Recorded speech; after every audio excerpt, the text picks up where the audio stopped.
iyo Mudhara Kimbo tamba nyatso kurutuza. Tamari utanimanyite siya ndiyatotsaga pekunatondanda napo. Mbondisiya shamari. Asi uri kuzvoonawo sefiro iri kuita vanhu shamari. Vanhu vari kuenda wena. Kunyanya vechidiki. Datsinda madhano. Kade dzaindi young men may die and old men are sure to die. Iko dzino dzakundi old men may die and young men are sure to die. Datsinda matsamba asiyana. Vechidiki vari kuenda. Vari kufa. Pakaipa Kimbo, pakaipa.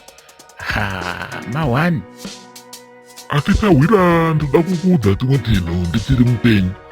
Kuti inini kana ndafa iwe ndiwe tsauda wangu chaiye. Wozoudza vanhu panhamo pangu kuti inini handidi kuitwa body viewing. Shamari ndinonyara.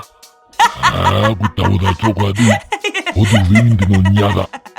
Handidi kuitwa body viewing tsauda. Vaudze kuti akaramba kuitwa body viewing ndandonyara. Rega zvinzi nyadzi dzinokunda rufu.